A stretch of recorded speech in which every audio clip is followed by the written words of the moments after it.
오늘은 제목을 영적 상향 등을 켜보십시오 라는 제목으로 사도행전 내용을 중심으로 살펴보도록 하겠습니다.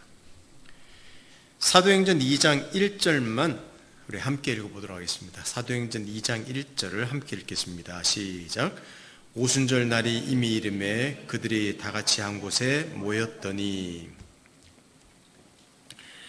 얼마 전에도 제가 말씀드렸습니다. 이 영적 상향 등을 켜는 것에 대해서는 운전을 할 때 아주 캄캄한 밤거리를 운전합니다. 그러면 우리 쌍라이트라고 그러죠. 라이트를 높이 올려서 멀리 비추어야 합니다.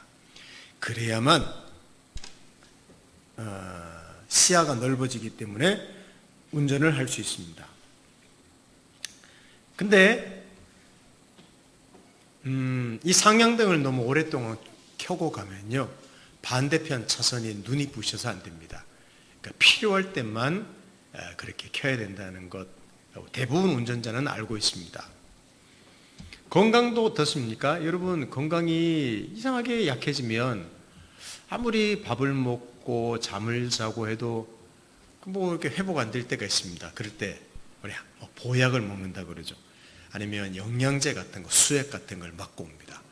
빨리 회복되는 걸 경험합니다. 근데 보약을 너무 많이 먹으면 건강을 해칩니다. 똑같은 이치입니다. 인생에서도 그 칠흑 같은 터널을 통과해야 하는 때가 있습니다. 탈진하기도 하죠. 그래서 더 많이 쉬고 또 많은 도움이 평상시보다 더 잘 먹고 잘 쉬고 도움이 필요할 그때가 있어요. 그리고 그런 부정의 경험이 도리어 긍정으로 결과를 나타낼 때가 있습니다. 오늘 그 이야기를 이 사도행전 2장을 중심으로 좀 말씀을 드리려고 합니다. 먼저 갓 태어난 예루살렘 교회 이야기를 잠시 나누죠. 예수님이 죽고 부활하신 다음에 제자들을 만나 40일 동안에 그들을 격려하시고 사명을 맡기신 다음에 승천하셨습니다. 이때 제자들 심정은 어땠을까요? 이때 제자들 심정, 우리 충분히 추측할 수 있습니다. 굉장히 두려웠을 겁니다. 함께했던 스승이 떠나갔습니다. 산과 같은 그런 존재가 없어진 것이죠. 그러나 기독교를 향한 핍박은 여전합니다.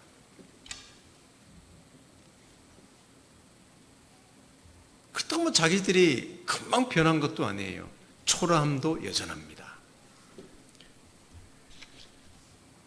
더욱이 하나님 예수께서 그 제자들에게 맡기고 승천하셨는데 그 사명이 너무 커서 숨이 막힐 지경처럼 여겨졌을 것입니다. 가서 모든 민족으로 제자를 삼으라고 한다든지 예루살렘과 온 유대와 사마리아와 땅끝까지를 증인이 되라고 한다든지 이거 도대체 그것을 어떻게 감당합니까? 예수를 모른다고 3번이나 부인했던 자들인데요. 도망갔던 자들인데요. 이럴 때, 이 위기의 때에 몇몇 예수님의 제자들과 그를 따르던 영적인 무리들이 함께 모였습니다. 그리고 기도하기 시작했습니다. 그 내용이 사도행전 2장에 나오는 거예요. 죽기 살기로 기도했습니다. 근데 어떤 일이 일어나는지 한번 보십시오. 사도행전 2장 2절에서 4절 한번 볼까요? 제가 한 절, 여러분 한 절 함께 읽겠습니다. 호련히 하늘로부터 급하고 강한 바람 같은 소리가 있어 그들이 앉은 온 집에 가득하며 마치 불의 혀처럼 갈라지는 것들이 그들에게 보여 각 사람 위에 하나씩 임하여 있다. 함께 읽습니다. 그들이 다 성령의 충만함을 받고 성령이 말하게 하심을 따라 다른 언어들로 말하기를 시작하니라. 보통 성령이 임하셨다고 말하는데 하나님의 특별한 일하심, 그의 특별한 임하심을 보이십니다. 하나님이 함께 하신다는 것을 강력하게 보이신 것입니다. 많은 것이 약하고 부족할지라도 문제될 거 없어. 그리고 너희들이 내 능력을 구하고 내 은혜를 구하기만 하면 살아가라고 또 사역하는데 아무 지장이 없단다. 이거를 성령이 강력하게 임하는 그런 사건을 통하여 보여주신 사건입니다. 제가 이것을 자세하게 설명드리진 않습니다. 뭐 성령이 왜 임했고 어떻게 임했고 뭐 그런 어떤 이론적인 이야기는 오늘 드리지 않겠습니다. 침체할 위기에 부흥이 온 것입니다. 우리 부흥을 리바이벌이라고 하죠. 회복되는 거 아닙니까? 두려웠던 제자들이 죽은 것처럼 여겨졌던 제자들이 살아났습니다. 생동감이 넘쳤습니다. 리바이벌. 이게 언제? 그들이 평상시처럼 기도한 게 아니에요. 이건 죽기 살기로 모여서 기도했을 때 또 하나님도 죽기 살기로 자신을 보이신 것이죠. 그 사건입니다. 내가 너와 함께 하마 두려워할 거 없다. 베드로는 사람들 앞에 설교를 했는데 수천 명이 회개하는 일까지 경험합니다. 바로 이것이 영적 상향등입니다. 그 자리에서 세상을 위한 하나님의 특별하신 일하심을 보여주셨습니다.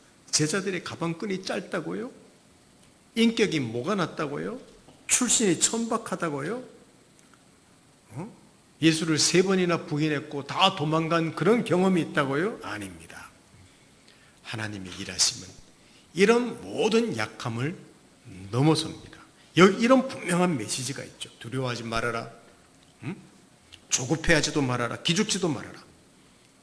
너희들은 내가 함께하는 자들이란다. 이게 하나님이 보여주셨는데 언제? 그들이 영적으로 무지무지 침체될 위기, 칠흑같이 깜깜한 사실은 위기죠. 주님이 승천해버리셨으니까. 그럴 때 함께 기도하면서 놀라운 일들을 경험했습니다. 영적인 상향등을 켠 것이죠. 바로 이 자리에서 교회가 시작됐습니다. 그리고 이것이 그리스도인의 정체성이라고 보여주셨습니다. 우리 지금도 이와 똑같은 일들이 일어나는지 안 일어나는지 그거는 하나님이 하실 일이기 때문에 우리가 크게 신경 쓸 필요 없습니다. 하나님은 지금도 똑같이 일할 수 있습니다. 중요한 것은 그리스도인이 누구냐? 하나님의 일하심이 무엇이냐? 그것은 우리에게 선명하게 드러내 주셨습니다. 근데 그 이후에 한 가지 일이 이 예루살렘 교회 이야기를 하는데 더 일어납니다. 44절에서 47절을 한번 보겠습니다. 믿는 사람이 다 함께 있어 모든 물건을 서로 통용하고 또 재산과 소유를 팔아 각 사람의 필요를 따라 나눠주며 날마다 마음을 같이하여 성전에 모이기를 힘쓰고 집에서 떡을 떼며 기쁨과 순전한 마음으로 음식을 먹고 하나님을 찬미하며 또 온 백성에게 칭송을 받으니 주께서 구원받는 사람들을 날마다 더하게 하시니라 그랬습니다. 매일 모였습니다. 매일 기도했습니다. 매일 성경을 공부했습니다. 교제도 했습니다. 심지어는 자기가 가진 소유를 그냥 뚝 떼가지고 다 서로 나눠 가졌습니다. 이게 뭔지 압니까? 저는 이것도 상향등을 킨 것이라고 저는 이번에 보게 되었습니다. 아니, 상향등을 켤 수밖에 없는 상황이었습니다. 이제 태동한 첫 교회, 이 교회에 얼마나 두려웠겠습니까? 하나님이 교회를 시작하셨는데 어떤 분들은 이게 초대교회의 모습이다. 그래서 초대교회로 돌아가자 그래서 이대로 해야 된다고. 물론 할 수만 있으면 좋겠죠. 그런데 생각해 보십시오.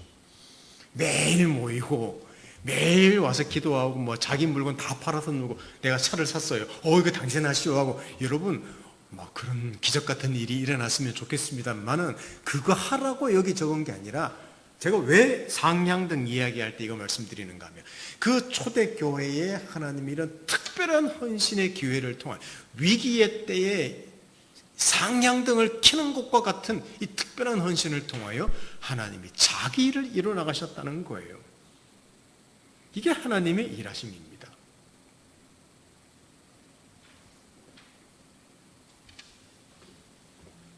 이게 일상이 되면 물론 안 되겠지요. 그러나 위기의 때에 이런 특별한 헌신이 있어야 된단다. 이런 메시지를 우리에게 주시는 겁니다. 이게 오늘 사도행전 2장에 함께 모여서 기도할 때 성령이 임한 것이나 물론 하나님의 일하심이죠. 또 그들의 특별한 헌신했던 것들은 모두 다 저는 영적으로 상향등을 켰던 사례라고 볼 수 있습니다. 그때 하나님께서 위대한 일을 위기의 때에 행하셨습니다. 여러분, 이런 사건을 토대로 우리가 교훈받을 필요가 있습니다. 두 번째로 말씀드리는 것은 우리는 가난합니까? 라는 제목으로 말씀을 잠깐 드릴 것인데, 이들이 왜 영적 상향등을 켰을까요? 왜 함께 모여 기도하고 특별한 헌신을 했을까요? 그 이유는 자신들이 할 수 있는 것이 없다고 생각했기 때문일 것입니다. 상식으로는 되지 않는다고 생각했기 때문일 것입니다.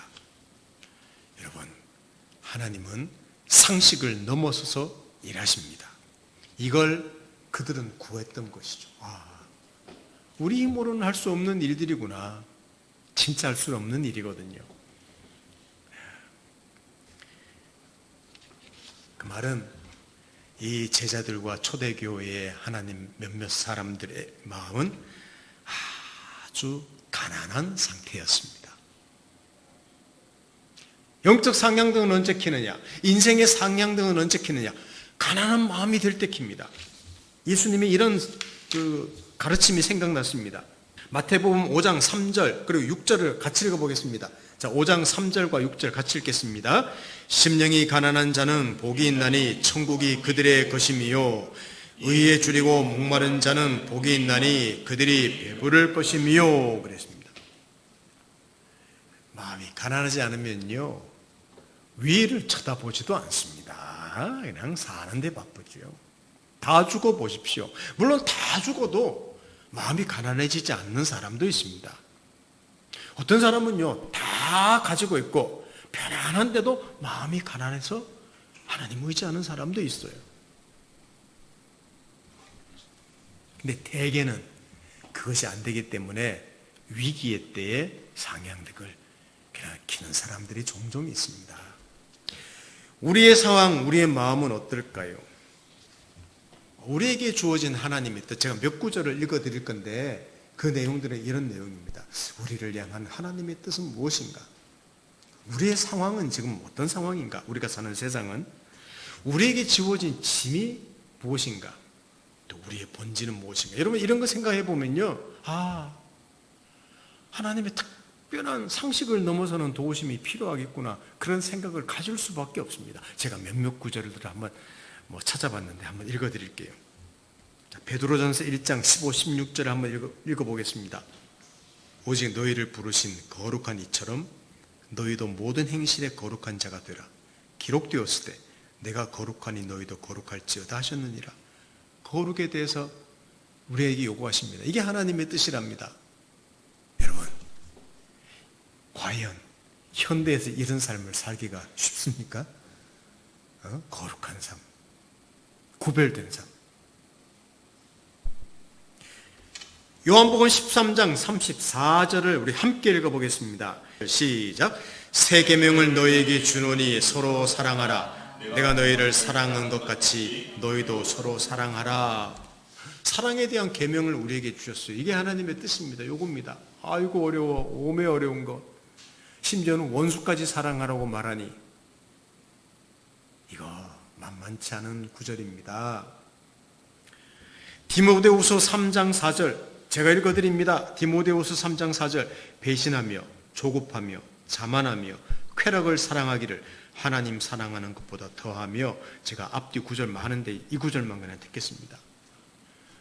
우리 시대가 어떤 시대인가 하면요, 배신하여 조급하고 자만하고 쾌락 사랑해서 하나님 사랑하는 것보다 더하다고 할 정도로 여러분 참 너무너무 어두운 시대, 각박한 시대, 사랑이 메마른 시대, 하나님을 대적하는 시대에 우리가 살고 있다는 겁니다. 이게 세상입니다. 베드로전서 5장 8절도 볼까요? 우리 이거는 같이 또 읽어봅시다. 베드로전서 5장 8절 시작. 근신하라 깨어라 너희 대적 마귀가 우는 사자같이 두루다니며 삼킬 자를 찾나니. 근데 보이지 않는 영역에서는요, 사탄이, 마귀가 우리를 공격한다는 겁니다. 이게 성경이 말하는 영적인 세계입니다. 그런데 우리의 본질은 어떨까요? 이런 세상을 대하고 이런 하나님의 그 명령 앞에 우리의 본질은 어떨까요? 로마서 7장 19절을 함께 읽어보겠습니다. 시작. 내가 원하는 바 선은 행하지 아니하고 도리어 원하지 아니하는 바 악을 행하는 도다. 참, 나 하나님 뜻대로 살고 싶어요. 큐티하고 적용해요. 설교 말씀 듣고 은혜 받았어요. 근데 실제로 이렇게 사는 것은 너무너무 힘든 거예요. 그게 우리 본질이에요. 뭐 성경에도 그런 말씀 있지 않습니까? 속에서 곧 우리 마음에서 나오는 것은 악한 생각인데 음란과 도둑질과 살인과 간음과 탐욕과 악독과 속임과 이런 것들이 다 나온다고 주님께서도 말씀하시지 않았습니까? 이게 우리의 본질이에요. 제가 왜 이 말씀을 드리는가 하면 상황은 이렇고 하나님의 뜻은 이런데 세상은 이런데 그걸 살아낼 능력이 우리에게 너무나 터무니없이 부족하다는 것. 그게 우리의 본질을 제가 말씀을 드린 겁니다. 근데 웃고 울면서 대수롭지 않게 살아나갑니다. 허허허 그냥 살아나갑니다. 우리는. 근데 제가 금방 말씀드린 이런 어떤 말씀들처럼 이게 아주 마음 깊이 와닿을 그런 순간이 찾아와요. 인생에. 그 위기죠. 살기 힘들어. 하나님 뜻대로 살 수 없어. 나는 그리스도인일지라도 너 말씀은 너무너무 나한테 무거워. 나는 왜 이런 존재일까?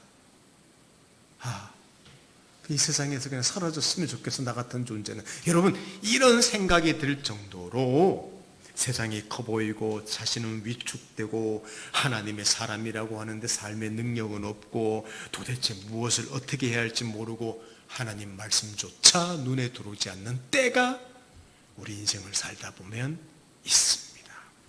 이럴 때 되게 피하죠. 음악을 듣습니다. 영화를 봅니다. 맛있는 거 먹습니다. 친구 만나서 수다 떱니다. 아니 필요해요. 제가 그거를 부정하는 게 아니라 그런 시간을 많이 가지십시오. 일상을 벗어나는 일들을 가지십시오. 이것도 한편으로는 상냥등을 켜는 겁니다. 물론 매일 그렇게 살 수는 없지 않습니까? 그런데 영적 상냥등을 왜? 우리는 하나님의 형상을 가진 존재, 특별히 우리는 그리스도인이기 때문에 영적 상냥등을 켤 필요가 있다는 것을 말씀드리는 거예요. 우리의 이 상황을 마주해야 할 때, 넘어서야만 할 때가 있습니다. 좋은 독서, 어떤 훈련 뿐만 아니라 영적인 상냥등을 켜기 위해서 나에게 필요한 몇몇 조치들을 해야 될 때가 있습니다.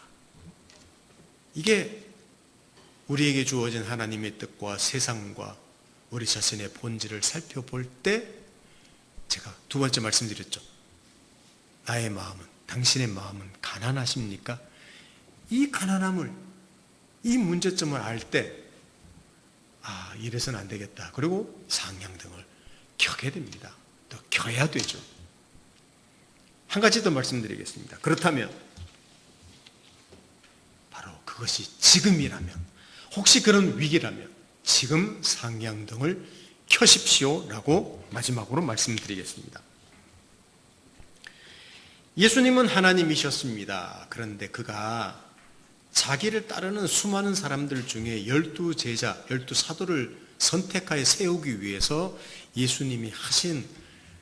예수님에게도 상향등이 있었습니다. 한번 성경 구절 볼까요? 누가복음 6장 12, 13절을 한번 읽어보겠습니다. 우리 같이 읽어보겠습니다. 시작. 이때 예수께서 기도하시러 산으로 가사 밤이 새도록 하나님께 기도하시고 밝음에 그 제자들을 부르시고 그 중에서 12를 택하여 사도라 칭하셨으니. 예수님 뭐 했습니까? 그분은 종종 밤새도록 보통 철야 기도라 그러죠. 산으로 기도하러, 뭐 사실은 거의 매일 일상처럼 그렇게 하셨습니다. 그분은 그게 삶이니까. 근데 12명을 세울 때도요, 그분은 특별한 상냥등을 켜셨습니다. 이게 예수님의 본이에요. 예수께서 이렇게 하셨기 때문에 우리도 하자, 그게 아니라 우리에게 주시는 메시지가 있죠. 사랑하는 성도 여러분, 무엇을 보십니까? 무엇이 우리를 누르고 막고 있습니까? 우리의 소명은 무엇입니까? 우리의 본질은 무엇입니까? 그것을 보십니까? 그래서 어쩔 수 없는 우리의 가난한 그런 마음을 가지십니까? 제가 이전 사역을 할 그때를 한번 돌아봤습니다. 그때는 제가 종종 이런 영적인, 목사로서의 영적인 상냥등을 제가 켰었죠. 마음이 짐이 무거울 때는 금식 기도를 하기도 하고, 또 수양관, 그래서 수양관을 가기도 하고, 또 하루 종일 책과 성경을 읽기도 하고, 그런 시간을 저는 종종 가지기도 했습니다.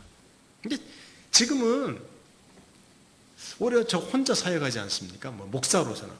이전에는 사역자들이 같이 있고 동력을 한다고 했었는데 지금은 혼자 해요. 오히려 더 위기의 순간입니다.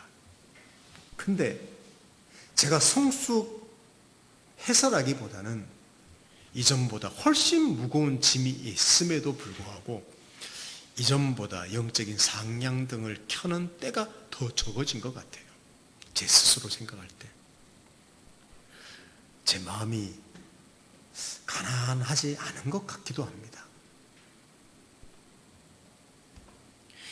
저는 물론 매일 말씀 묵상합니다. 거의 적습니다. 매일 기도하는 시간을 가집니다. 그런데 지금 상황은 이런 걸로 부족하다는 거예요. 교회와 제 자신과 세상과 여러 가지, 여러분의 어떤 수준과 상황들 생각하면요, 목사인 제가 정말 상냥등을, 여러분들의 일상에 직장 생활도 하고 학교도 다니고 여러 가지 일들을 하기 때문에 좀 그럴 수도 없을 것이지만 저는 이게 제 일 아닙니까? 매일 상냥등을 켜다시피 할 정도로 해야 될 때가 아닌가 생각해 보았습니다. 그러면서 준비하는데 2014년도인가 아마 제가 옛날 모임 있던 마지막 부분 때 아마 그때인 것 같아요. 제 아버님도 살아계실 때 제가 그때 기억이 나는데 말씀을 준비하는데 불현듯 웃긴 사건 하나가 생각났습니다. 그날 비가 엄청 많이 왔거든요. 네, 그때는 제 차량 종류가 스타렉스였습니다. 스타렉스였는데 또 주택에 살 때였고 아파트가 아니라, 그래서 차를 바깥에 골목에다 세워놓은 상태인데 너무 뭔가 영적으로 또 삶의 짐이 너무 크게 느껴지고 영적으로도 짐이 되어서요, 기도를 하러 가고 싶었었는데 교회는 가기 싫었어요. 목사인데도. 근데 갑자기 차 안에서 좀 들어가서 기도해야 되겠다는 생각이 들었습니다. 근데 비가 오니까 차에, 이게 차가 넓지 않습니까? 뚝뚝뚝뚝뚝 떨어지고. 그래서 녹음기를 하나 배터리 집어넣어가지고 녹음기를 가지고 차에 갔습니다. 시동 걸어놓고 하기에는 좀 민폐고, 그래서 녹음기에다가 테이프를 집어넣고 찬양을 틀었습니다. 그때는 핸드폰에 이렇게 발달해 있는 시기가 아니기 때문에 찬양을 들으면서 혼자 찬양하고 기도하고, 빗소리 때문에 바깥에서는 들리지도 않습니다. 인적이 드문 곳이니까.